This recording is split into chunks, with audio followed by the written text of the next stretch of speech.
In a quiet Igbo village called Umuagu, there lived a girl so beautiful that people said the gods themselves must have carved her face.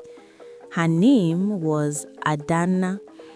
When Adana walked through the market square, traders stopped shouting their prices. Women paused their conversations. Men stared. But there was something strange about Adana. Every man who tried to marry her disappeared before the wedding day. Umuagu was a peaceful village surrounded by thick forests and red earth roads. The people were farmers, hunters, and traders who lived simple lives. But nothing in the village caused more talk than Adana's beauty. Her skin was smooth like polished palm oil. Her long hair fell down her back like dark silk, and her smile could make any man forget his senses. Suitors came from many villages, from Obinagu, Amaokwe, even as far as Nkpo. The first man who asked for her hand was a wealthy palm wine merchant. He arrived with gifts, jars of palm wine, goats, and expensive wrappers. Adana agreed to marry him. The village prepared for a grand wedding.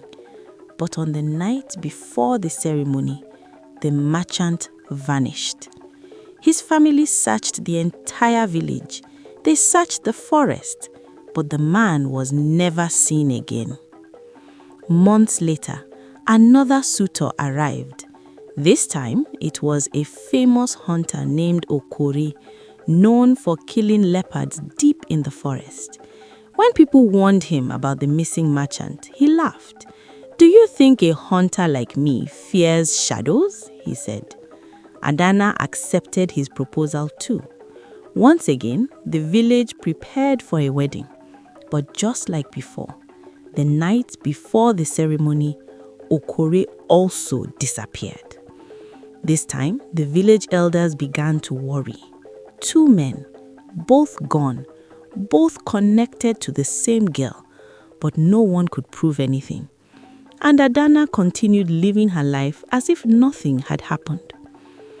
Then, one dry season afternoon, a quiet young man arrived in Umuagu.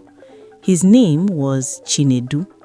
He was not rich, he was not famous, but Chinedu was known for something else. He paid attention to things other people ignored. When he saw Adana for the first time at the village square, he understood why men lost their senses around her.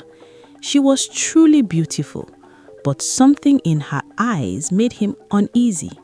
There was a coldness there, a darkness that didn't belong. The villagers warned him, "Stay away from that girl," they said. But Chinedu only smiled. "I do not fear what I do not understand," he replied.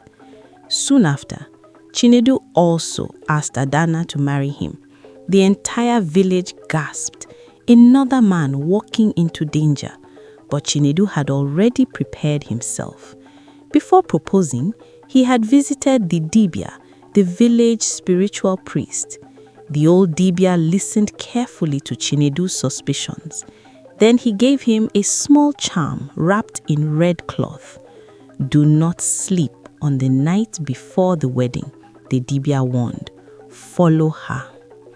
The night before the wedding arrived, the village slept peacefully, but Chinedu stayed awake. The moon hung quietly above the trees. Suddenly, he heard movement. Adana slowly stood from her sleeping mat, but something about her movements felt strange, unnatural, like someone being controlled by invisible hands. Chinedu pretended to sleep as she quietly stepped outside. Then he followed her. She walked towards the forest, deep into the darkness. Finally, she stopped beneath a giant udala tree, and that was when Chinedu saw the truth. Adana's body began to change. Her smooth skin turned rough. Her long hair fell down her back like dark silk, and her beautiful eyes glowed like burning fire. Her shadow twisted into something terrible. Adana was not just a woman, she was a witch, and the men who had disappeared had been her sacrifices. But Chinedu was ready. He quickly brought out the charm the Dibia gave him. The moment the charm touched the air, Adana screamed, a terrible cry that shook the forest. Her power shattered instantly. Her beauty vanished. By morning, the villagers found her beneath the Udala tree. No longer beautiful, no longer powerful, just a weak, broken woman. From that day on, the girl who once had every man chasing her lived the rest of her life alone, because the beauty that once fooled everyone had finally revealed its darkness. Because sometimes the most dangerous evil is the one hiding behind the most beautiful face.